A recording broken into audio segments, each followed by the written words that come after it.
Hi hello welcome back to our channel. ఈరోజు మనందరికీ ఎంతో ఇష్టమైన నాటుకోడి గ్రేవీ కర్రీ ఎలా తయారు చేయాలో చూపిస్తున్నాను.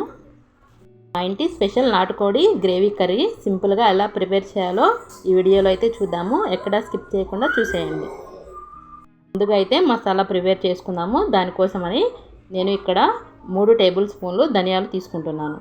అలాగే 1 టేబుల్ స్పూన్ జీలకర్ర, నేను ఇక్కడ 3 యాలకులు తీసుకుంటున్నాను. ఫ్లేవర్ కోసమని చాలా బాగుంటుంది. 3 కానీ 4 కానీ యాలకులు తీసుకుంటే సరిపోతుంది. అలాగే ఒక స్టార్ పువ్వును కూడా తీసుకుంటున్నాను. దీనిలోకే 3 నుంచి 4 లవంగాలను తీసుకోవాలి. కొంచెం ఘాటుగా తినాలి అనుకుంటే ఇంకొన్ని లవంగాలను వేసుకోవచ్చు. అలాగే నేను ఇక్కడ బండ పువ్వును కూడా తీసుకుంటున్నాను. దీనిలోకే 6 మిరియాలను కూడా వేసుకుంటున్నాను. అలాగే దీనిలోకి ఒక చిన్న దాల్చిన చెక్కను కూడా వేసుకుంటున్నాను. దీనిలోకే ఒక సగం జాపత్రిని కూడా తీసుకోండి. జాపత్రి వేసుకోవడం వల్ల మంచి టేస్ట్ అయితే వస్తుందండి. సగం వేసుకుంటే సరిపోతుంది. అలాగే 1 బిర్యానీ ఆకును తీసుకోండి. ఇప్పుడు ఈ స్పైసెస్ అన్నీ మనం స్టవ్ ఆన్ చేసుకొని చిన్న ఫ్లేమ్ మీద ఫ్రై చేసుకోవాలి. ఇప్పుడు ఈ స్పైసెస్ అన్నీ ఫ్రై చేసుకోవడానికి స్టవ్ ఆన్ చేసి ఒక కడాయి తీసుకొని, కడాయి కొంచెం వేడైన తర్వాత మనం తీసి ఉంచుకున్న స్పైసెస్ మొత్తం వేసి లో ఫ్లేమ్లోనే మంచి ఫ్లేవరు అరోమా వచ్చేంత వరకు ఫ్రై చేసుకోవాలి. మనం ఈ మసాలా దినుసులను ఖచ్చితంగా లో ఫ్లేమ్లోనే ఫ్రై చేసుకోవాలి. హై ఫ్లేమ్లో ఫ్రై చేసామంటే త్వరగా మాడిపోతాయి. ఈ మసాలా చేదెక్కుతుంది. అందుకని లో ఫ్లేమ్లోనే చక్కగా మంచి స్మెల్ వచ్చేంత వరకు మనం ఈ దినుసులన్నిటిని ఫ్రై చేసుకోవాలి. మనం తీసుకున్న ఈ స్పైసెస్ మొత్తం కొంచెం ఫ్రై అయిన తర్వాత దీనిలోకి 1/2 టేబుల్ స్పూన్ సోంపును వేసుకుందాం. సోంపు ముందే వేస్తే త్వరగా మాడిపోతుందండి. అందుకని మనం ఇది సగం ఫ్రై అయిన తర్వాత సోంపును వేసుకుంటే సరిపోతుంది. చూసారు కదా, ఈ విధంగా చక్కగా గోల్డెన్ బ్రౌన్ కలర్ వచ్చేంత వరకు మసాలా దినుసులను ఫ్రై చేసుకోవాలి. ఇప్పుడు వీటిని ఒక గిన్నెలోకి తీసుకొని చల్లారిన తర్వాత మనం మిక్సీలో పౌడర్ లాగా చేసుకోవాలి. బాగా మెత్తని పౌడర్ లాగా చేసుకోవాలి. ఏమాత్రం బరక లేకుండా వీడియోలో చూపిస్తున్న విధంగా మెత్తని పౌడర్ లాగా చేసుకొని పక్కన ఉంచుకోండి. నేను ఇక్కడ కర్రీ కోసమని 1/2 కేజీ నాటుకోడిని అయితే తీసుకుంటున్నానండి. దీన్ని ఉప్పు పసుపు వేసి 1కి 2 సార్లు నీట్గా కడుక్కోవాలి. అప్పుడే కూర నీచు వాసన రాకుండా ఉంటుంది. అయితే నాటుకోడి తినడానికి కొంతమంది ఇష్టపడరండి, ముక్కలు గట్టిగా ఉంటాయని. బ్రాయిలర్ కోడి అయితే మెత్తగా ఉంటుంది. ఈ నాటుకోడి అయితే కొంచెం గట్టిగా ఉంటాయి కదా ముక్కలు. ఈ విధంగా చేసుకుంటే ముక్కలు గట్టిగా ఉండవన్నమాట. అందుకోసమని మనం ఒక కుక్కర్ గిన్నె తీసుకొని మనం నీట్గా కడిగి ఉంచుకున్న నాటుకోడి ముక్కలను దీంట్లో వేసుకోవాలి. దీనిలోకి ఒక 2 గ్లాసులు నీళ్ళను పోసుకొని 1 టేబుల్ స్పూన్ సాల్ట్ను కూడా వేసుకోవాలి. అప్పుడే ముక్కలు చప్పగా లేకుండా ఉంటాయండి. 1 టేబుల్ స్పూన్ ఉప్పుని, 2 బిర్యానీ ఆకులను వేసుకొని కుక్కర్ని క్లోజ్ చేసి విజిల్ పెట్టుకొని 4 నుంచి 5 విజిల్స్ వేయించుకోవాలి.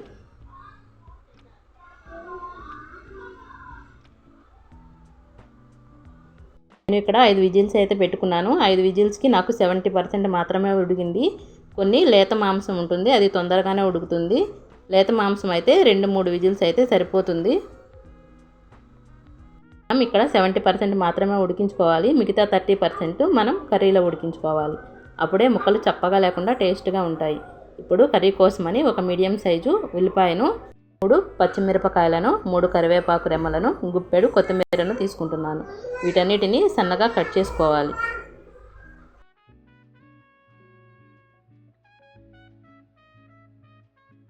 ఇంతేనండి, మనం ఈ కర్రీలో ఏమి వేయాల్సిన అవసరం లేదు. ఉల్లిపాయ, పచ్చిమిరపకాయలు, కరివేపాకు, కొత్తిమీర, ఫ్రెష్గా నూరి ఉంచుకున్న అల్లం వెల్లుల్లి పేస్టు, మనం దంచి ఉంచుకున్న మసాలా పౌడర్, అంతేనండి. దీనిలో నేనైతే టమాటాలు అయితే వేయట్లేదు. ముందుగా అడుగు మందంగా ఉన్న ఒక కడాయిని తీసుకొని కర్రీకి సరిపడా ఆయిల్ వేసుకోండి. ఆయిల్ హీట్ అయిన తర్వాత పచ్చిమిరపకాయలు, మనం కట్ చేసి ఉంచుకున్న ఉల్లిపాయలను వేసి కాస్త కలర్ వచ్చేంత వరకు ఫ్రై చేసుకోండి. ఉల్లిపాయలు ఫ్రై అయిన తర్వాత కరివేపాకును కూడా వేసుకోవాలి.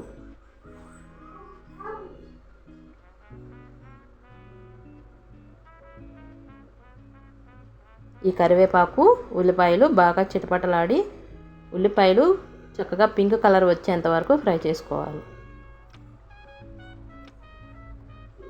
అడుగు పట్టుకోకుండా కలుపుకుంటూ మనం మీడియం ఫ్లేమ్లోనే ఉల్లిపాయలను చక్కగా కలర్ మారేంత వరకు ఫ్రై చేసుకోవాలి.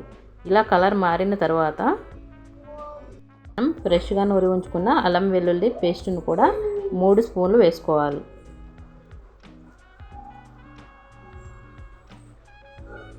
ఇప్పుడు ఈ అల్లం వెల్లుల్లి పేస్ట్ కూడా చక్కగా ఈ ఆయిల్లో కలిసేలాగా కలుపుకొని అల్లం వెల్లుల్లి పేస్ట్ పచ్చివాసన పోయేంత వరకు మీడియం ఫ్లేమ్లోనే ఫ్రై చేసుకోవాలి. అల్లం వెల్లుల్లి పచ్చివాసన పోయిన తర్వాత మనం దీనిలోకి 1/2 టేబుల్ స్పూన్ పసుపుని మనకి రుచికి సరిపడినంత కారాన్ని వేసుకోవాలి. ఈ కారము పసుపు అల్లం చక్కగా పచ్చివాసన పోయేంత వరకు ఫ్రై చేసుకోవాలి. ఒక 2 నిమిషాల పాటు కలుపుతూ ఫ్రై చేసుకుంటే సరిపోతుంది. ఇప్పుడు మనం ఉడికించి పెట్టుకున్న నాటుకోడి మాంసాన్ని కూడా కడాయిలోకి వేసుకొని ఈ అల్లం వెల్లుల్లి పేస్ట్ చక్కగా ఈ ముక్కలకు పట్టుకునేలాగా ఒక 2 నిమిషాలు కలుపుకోవాలి. మనం నాటుకోడిని ఉడికించేటప్పుడు సాల్ట్ వేసుకున్నాం కదండి, సాల్ట్ను కూడా చూసి ఇప్పుడే అడ్జస్ట్ చేసుకోండి. అలా మొత్తం ముక్కలకు పట్టుకునేలాగా ఒక 5 నిమిషాలు ఫ్రై చేసుకుని మనం చికెన్ ఉడికించినప్పుడు వచ్చిన నీళ్ళను కూడా వేసుకొని ఒక 5 నిమిషాలు హై ఫ్లేమ్లో మనం ఉడికించుకోవాలి. ముందుగానే గ్రైండ్ చేసి ఉంచుకున్న మసాలా పౌడర్ని 1 టేబుల్ స్పూన్ వేసుకోవాలి. మరొకసారి కలుపుకొని ఇంకొక 10 నిమిషాలు ఉడికించుకోవాలి.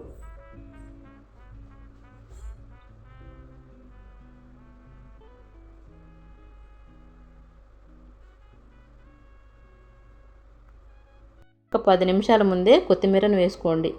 ఇలా కొత్తిమీరను వేసుకోవటం వల్ల కొత్తిమీర ఫ్లేవరు చక్కగా ఈ కర్రీ మొత్తం పట్టుకొని టేస్ట్ అయితే చాలా బాగుంటుందండి.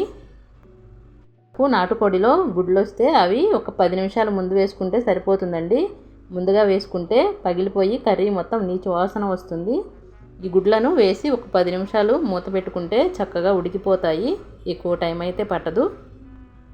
గుడ్లు అయితే కర్రీలోకి అస్సలు కలవకూడదండి, కర్రీ టేస్ట్ మొత్తం మారిపోతుంది.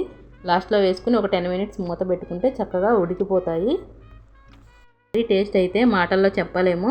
వేడివేడి అన్నంలోకి కర్రీ చాలా బాగుంటుంది. అన్నమే కాదండి, రాగి సంగటి, జొన్న రొట్టె, చపాతీ ఏ కాంబినేషన్ అయినా ఈ కర్రీ చాలా టేస్ట్ బాగుంటుందండి. ఒకసారి ఈ విధంగా ట్రై చేయండి. కర్రీ అయితే అద్భుతంగా ఉంటుంది. మా ఇంటి స్పెషల్ అండ్ సింపుల్ రెసిపీ మీకు ఖచ్చితంగా నచ్చుతుంది. ఈసారి నాటుకోడి చేసేటప్పుడు ఈ విధంగా ఒకసారి ట్రై చేయండి. చూసారు కదా నాటుకోడి గ్రేవీ కర్రీ. మీకు ఈ కర్రీ ఎలా అనిపించిందో కామెంట్ సెక్షన్లో కామెంట్ చేయండి.